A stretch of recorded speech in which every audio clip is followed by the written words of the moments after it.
Well then, mother-in-law, I guess the shed will have to do for you. Emmy laughed, pointing to the small shed in my backyard, suggesting it as my new room. Matilda, Emmy's mother, not only failed to correct her daughter, but joined her in laughing at me. I was boiling with anger at their behavior. It was bad enough with Emmy alone, but now Matilda, an outsider, was conspiring to kick me out of my own home? I had been tolerant of their antics up till now, and all my considerations had been continuously ignored. I've had enough, I thought, and I immediately called a moving company. So I'll be moving out. What? They still thought I was joking and kept smirking. Leaving them behind, I grabbed my game changer bag and stormed out.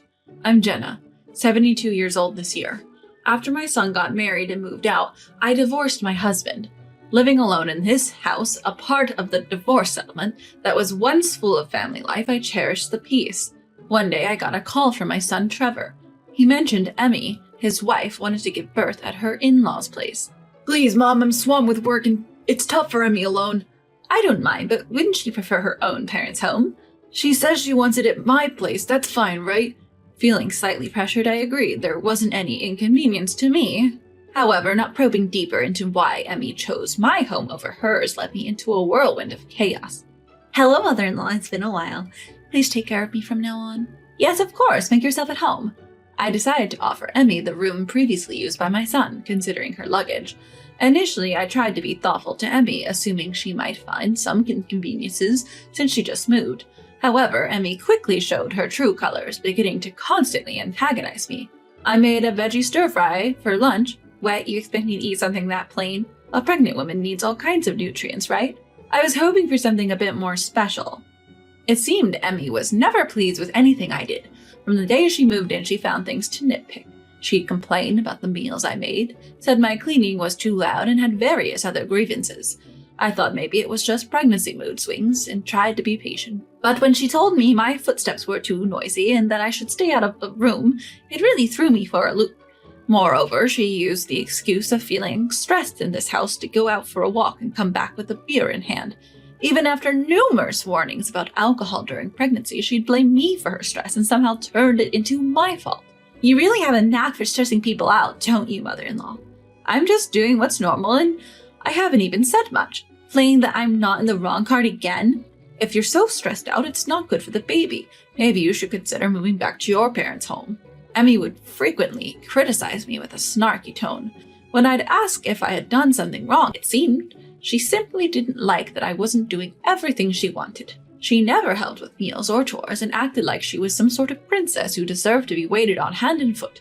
Of course, I wasn't going to entertain such behavior, which only seemed to escalate her antagonism. Oh great, it's sad for the grandchild to have a stress-inducing grandmother like you. That's when I realized the real reason Emmy wanted to give birth at our place. Her haughty attitude was something even her own parents couldn't handle. Hey, Trevor, about Emmy. Yeah, about that. Try to get along, okay? My son Trevor had a hectic work schedule and could only visit us on weekends, so I thought he should spend his brief stays bonding with Emmy. However, as Emmy's attitude got worse and worse, I couldn't stand it anymore and approached Trevor for advice, but it seemed that Emmy had already painted me in a bad light to him, and Trevor's response was pretty cold. Emmy's pregnant. Let her do what she wants sometimes. You mean it's kind to serve alcohol to a pregnant woman? I didn't say that, just occasionally cook something she craves. Had the clueless mother-in-law perhaps suggested to her son Trevor to say that to me? Yet Emmy criticized the meal I'd prepared, considering her pregnant state as subpar. She completely ignored my consideration for her. Even when I explained that it was impossible, she didn't try to meet halfway, Trevor wouldn't listen. Anyway, Emmy's belly is big now, don't stress her out. Trevor, please listen to my side too. What's your problem with Emmy? Have you become a spiteful mother-in-law? To Trevor, Emmy's behavior probably seemed like some kind of pregnancy blues. In fact, Emmy was only calm when Trevor was around. But there was no way I could get along with Emmy, who clearly looked down on me with malice and kept trying to boss me around. Yet I was flabbergasted by Trevor's attitude, who, consumed by his work, wouldn't listen and shifted the blame onto me. Taking advantage of the fact that Trevor rarely visited due to his job, Emmy's actions, seemingly designed to trample over my goodwill, increased. Mother-in-law, there are some baby items I'd like. Really? They're a bit expensive from a brand, but maybe you can buy them as a gift from you? What Emmy showed me was a catalog for a baby stroller and crib that cost a whopping $1,000. Though I hesitated at the price, I agreed since it was a gift. I offered to buy them after the baby was born, but she insisted on getting them immediately, so I ordered them online as she requested. But I shouldn't have let her manipulate me like that. Emmy personally received the package delivery and seemed to have discussed something with the delivery person, having it sent elsewhere. "Oh, did you send it to your house? If you'd told me, I would have sent it there from the start." "No, that's not what happened." Emmy showed me something on her phone with a cheeky grin. At first, I didn't get it, but it looked like Emmy had sold the baby items I bought online to someone else. "Why would you do that? They weren't the things you said you wanted." "Well, you got the wrong items, didn't you?" "Please get it right next time for my cute grandchild, okay?" Without even checking what was inside the delivered box, Emmy shamelessly said I got the wrong items and laughed gleefully. "I sold them for a good price. What should I buy with this money?" she mused out loud with a smirk, making sure I could hear. If she had received the wrong items, she could have simply returned them. It seemed she just wanted to annoy me, and she made it a point to let me know that. Seeing such a clear malice, I was at my wit's end. The final straw came about a month after she moved into our home. "Hello, I'm coming in now." "What? Why the sudden visit?" I was relaxing in the living room after lunch when the doorbell rang out of the blue. I wasn't expecting any visitors. When I opened the door, there stood Matilda, Emmy's mother. Emmy told me she felt lonely and needed some company for the birth. "Oh, I see. I'm sorry. Emmy didn't mention anything." "Of course she didn't." Matilda gave me a condescending smile and waved cheerfully to Emmy, who emerged from the back of the room. Without wasting any time, Emmy turned to me and made a shocking statement. "Well then, mother-in-law, since you're in the way, how about staying in the shed?" "Excuse me?" Emmy, with a grin, suggested that I use the little shed in our backyard as my room. Matilda didn't reprimand Emmy for the remark, but just laughed along with her. "I don't want someone who's mean near me during such an important time as my daughter's birth." "Well, then shouldn't she just stay at your place?" "See, this is the kind of things mother-in-law says." I don't know how they justified it, but Matilda just looked at me with pity and waltzed right into the house. I was about to complain about trespassing, but the two of them just ignored me and went on chatting. Heading into the living room, I was furious at their audacity. If it was just Emmy, maybe, but even Matilda had the nerve to barge into someone else's home and without a greeting tried to kick out the homeowner, me. Having had enough of these two who wouldn't listen to a word I said, I defiantly grabbed my cell phone and called a moving company. "So I guess I'm moving out." "What?" They seemed to think I was joking, still laughing dismissively.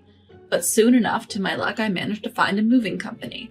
Seeing the moving truck pull up, they panicked and tried to stop me. "Wait a minute, mother-in-law, what are you thinking?" "Well, you said the nasty mother-in-law is a bother, right?" "Where do you think you're going? Isn't this unreasonable?" "Unreasonable? Maybe reflect on your own actions first." In no time, a group of workers packed up everything in the house and started loading it into the truck. The TV, sofa, furniture, electronics, everything from the living room that Emmy had treated like her own, disappeared right before our eyes. Watching the house get emptied out, the two just stood there stunned. "How are we supposed to live here with no furniture?" "Well, remember, I'm the nasty mother-in-law, so I don't really care." "Is this how you treat pregnant women?" "Considering how you've treated me, I wouldn't call it human behavior. Anyway, I'll leave the rest to you two." Leaving a still loudly complaining Emmy and her gang behind, I headed towards the hotel. The luggage I had hastily removed was temporarily taken care of by the storage service, so I decided to enjoy a rare day out. For a while, my phone was flooded with calls from Emmy, but I ignored them, relishing my moment of freedom. After a relaxing dinner, I finally took a call from Trevor, who seemed to have finished his work. "Hey, Mom, what's the deal?" "Really, Trevor, I don't remember doing anything to deserve being yelled at over the phone." It seems like Trevor had also heard some twisted version of events from Emmy. I filled him in about Emmy's mother unexpectedly barging into our home, and now they tried to kick me out into the shed, but Trevor brushed off my side of the story, insinuating that it was some fiction spun up by my cunning daughter-in-law. "Emmy said you've been mean to her all along, and she had no choice but to seek help from her mother." "Well, if that's the case, shouldn't she have gone back to her own home? Why drag her mother to mine?" "You must have pulled some trick to stop Emmy from leaving." I felt a headache coming on dealing with Trevor's baseless accusations. Cutting him off as he went on about not understanding why I'd leave Emmy with her family, I said, looking at something I'd prepared earlier. If you're so sure about all this, you have some evidence to back it up, right? What evidence? What are you talking about? You can't possibly make your mother the villain without a shred of proof, right? All I need is Emmy's word. That's ridiculous. I was ostensibly kicked out based on such ludicrous claims. I sternly rebuked Trevor and told him to come to our house over the weekend. Intent on confronting those who painted me as the convenient villain, I decided to return home the following Sunday. Oh, have you come back so soon with regrets? As I approached our eerily quiet house, Emmy acted like she owned the place, greeting me with her typical audacity. I wondered how she was managing in our home stripped of all its furniture. It appeared that Trevor had brought in bedding and other items by car from his house. If you give back the furniture and appliances, now maybe I'll forgive you. Why should I give back what was originally mine? Showing no signs of remorse, I called over Trevor and Matilda, producing an item I had taken from our home. It was my personal video camera, which had been secretly recording Emmy's usual behavior. What's that? As you can see, it's a video camera. It captured your usual attitude quite well. With that, I pressed the play button. The sound of Emmy's voice echoed loudly in the living room, making all three of them turn pale. Mother-in-law, are you really going to make a pregnant woman eat such poor food again today? It's a meal considering the nutrients a pregnant woman needs. I wouldn't recommend the fried chicken you always buy from the grocery store. Still, I wish you'd let me eat something better. At first, it was just bratty conversation, but as it continued, both Trevor and Matilda were glued to the screen, watching Emmy's deteriorating behavior. Is Trevor always working because he's an incompetent son who can't do his job? How can you talk about your own husband that way? But isn't it true? So engrossed in attacking me, there were scenes where Emmy didn't hesitate to hurl verbal abuse at Trevor. Another scene showed her complaining about Trevor on the phone in the living room, loud enough for me to hear. Emmy desperately tried to stop the video, but Trevor intervened. Cornered by Trevor, she became flustered. What the hell is this, Emmy? Didn't you say my mom was bullying you? This isn't what it looks like. What's different? How could you say such terrible things? While Emmy, cornered by the two, was searching for a way out, I continued playing the recording. It clearly captured the conversation about the $1,000 baby item she had previously forced me to buy. Unable to stand it anymore, Emmy lunged at me, screaming loudly, "Why are you doing this? Why did you even record this? This is a breach of my privacy." "But Emmy, you lied. You told me Mom was taking the money I gave you. What did you really use it for?" "I can't believe this. I came here to protect you from your mean mother-in-law, and you do this?" "I keep telling you it's not like that. I haven't done anything wrong." They kept arguing back and forth, each blaming the other.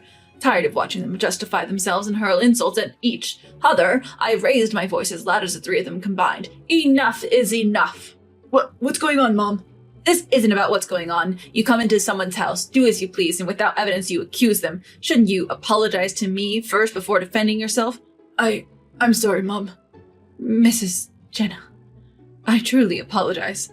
Why should I, if you think you did nothing wrong? Should I let others watch this and decide?" "I apologize." Watching the three of them finally understand the truth and realize their mistakes, I felt a sense of relief. A few days after the confrontation, I heard that Emmy decided to give birth at her parents' house. Apparently, Matilda had only heard Emmy's side of the story and was furious, saying, "My daughter has embarrassed me." As a result, Emmy wasn't pampered like she was at my place and was going through a tough time with her pregnancy. As for Trevor, he was furious at Emmy for deceiving him and was considering divorce. Though it wasn't really my place to get involved, I was taken aback by the call I received from Trevor under the guise of seeking advice. "I'm thinking of getting a divorce and living with my kid. What do you think?" "What do I think? First off, how do you plan on managing that with your busy work schedule?" "I was thinking Mom could help us out a bit." "You've got to be joking. That's a hard no from me." Trevor, seeming to have never expected my refusal, persisted. "It's your cute grandchild, you know." I held my head in exasperation at Trevor's convenient arguments. "Oh, you mean the grandchild of the son who doesn't listen to his mother and the daughter-in-law who tried to defame someone with lies?" "Don't talk like that. The child isn't to blame. You didn't call me the nasty mother-in-law, right? With such a grandmother, you'd be worried about what she might do to her grandchild, wouldn't you?" Seeing my intentional spite, Trevor realized any further arguments would be in vain and backed down. With the matter settled, I promptly ended the call. "It's true, the child who's about to be born isn't to blame, but I'm under no obligation to care for them." I decided to decline promptly, not wanting to get involved with Trevor or Emmy again because of the grandchild. However, maybe I could send some sort of gift. The $1,000 I was made to spend on baby items by Emmy was later refunded to me by Matilda. With that money, I decided to replace the sofa that Emmy had taken over, which had left a bitter memory. After getting rid of some furniture and cleaning up, I returned to my home, now refreshed and back to the peaceful life I used to have.